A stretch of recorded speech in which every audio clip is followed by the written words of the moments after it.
The new ice machine. Yes, I love ice. There's not much ice in prison. Most facilities don't have ice. Like a cold drink, like everybody else. Takes it for granted, 18 years with virtually no ice, yeah, you kind of crave ice. So I got out, I looked forward to ice.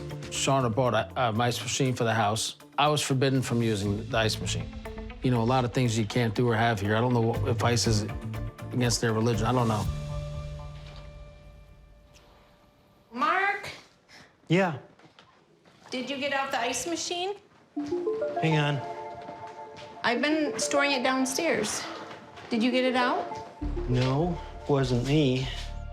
Well, that means Bill has gone down the stairs, which I told him not to do, and he's brought the ice machine up here.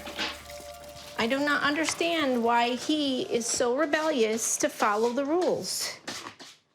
Soon after Bill came, he was wanting ice. We don't have our freezer hooked up to the water system because we don't use city water. So I bought a small unit and make ice cubes. Made a bunch of ice cubes, filled up the ice tray in the freezer, and he can get ice that way. The ice machine is pretty expensive, and I don't want him messing with it. He doesn't take care of things. I'm upset that Bill went down in the basement and found the ice machine and brought it up and used it without permission. He directly went against my instructions, and I think it's just disrespectful. Hi, Sharon. Hi. I'm enjoying some ice. We didn't have it in prison. What do I look like? I don't know how to operate a freaking ice machine. It's like one button. You fill it with water and push a button. This is just a textbook example of her controlling nature. It had to be put away if she didn't have company. Never mind that I was living there and I like ice. But you can't keep a man from his ice. You still got my meat over there? Yeah. You want them? Let's keep it in your freezer for me. I can't bring it back over here yet. Okay.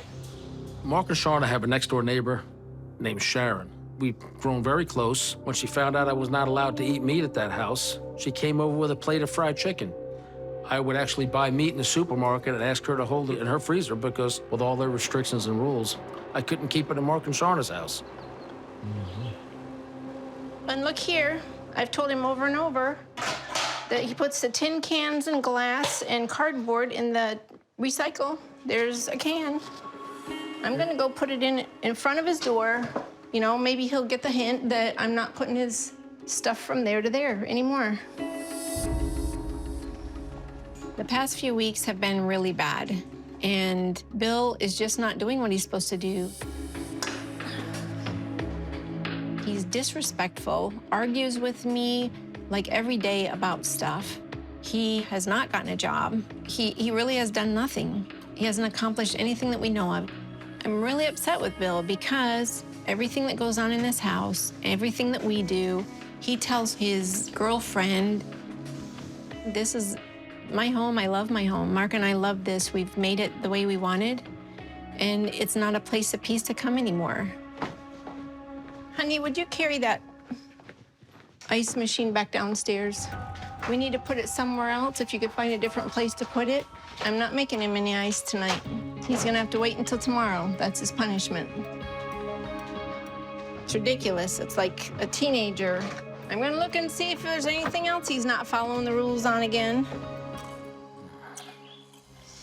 Okay, honey, here's the list. Well, it's well over 2,000 already.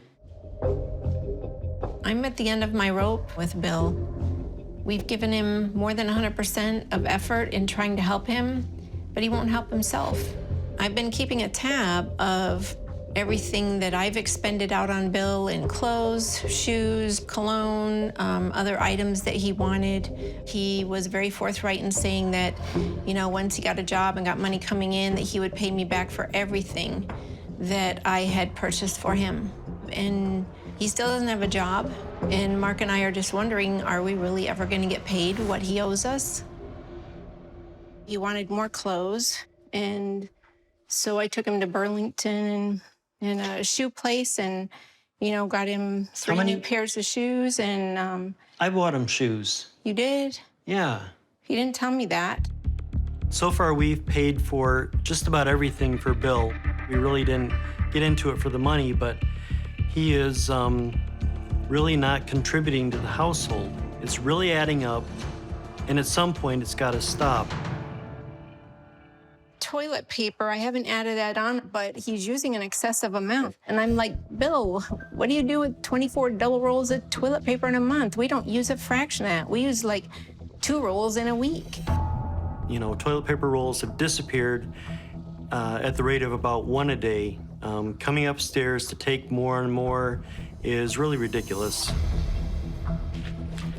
I have no idea what's going on in Bill's bathroom, but he certainly eats a lot of meat when he goes out, and maybe that has something to do with his toilet paper usage.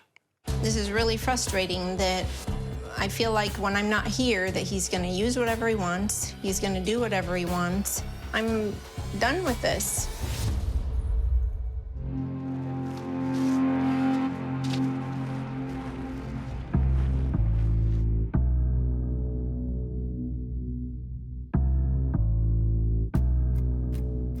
What's going on, Bill?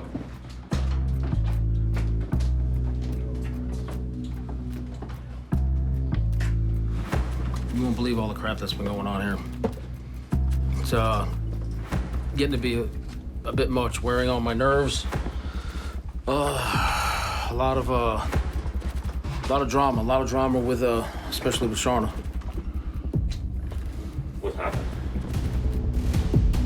It's not easy, you know, but I knew I need to watch my P's and Q's around here because I'm on parole still. But I didn't, you know, come here to be verbally abused, basically. That's what's going on. Mark, you know, said he kept a ledger of my toilet paper use. And it was like, I'm like, what are you, freaking crazy? Who the hell keeps a ledger of somebody else's toilet paper use? I use toilet paper. What is it? Why are we even discussing toilet paper? So I made this video, and I just vented. I was just venting a lot of frustration that day. I've never showed him the video yet. More toilet paper. Mark, Sharna, you have plenty of toilet paper until you sell a house in 30 years, or maybe when you both move on to your next spouses, you can explain why there's so much extra toilet paper here that you had a house guest that made sure you were amply reimbursed for all the toilet paper he used. I absolutely feel betrayed by this version of Sharna. I didn't come to Indiana or to this household to be manipulated or be left in fear all the time because of what control or rules she's putting on me. To tell me you're keeping a log of how many I used since I moved in and I can't have any more toilet paper, that's okay. We can move on. You guys pray for me. I'll pray for you. It's time to end this charade. After 18 years, I am finally free. They're just out of prison. I'm about to take an inmate in to live with me. You have your list of rules. What the hell did I get myself into here?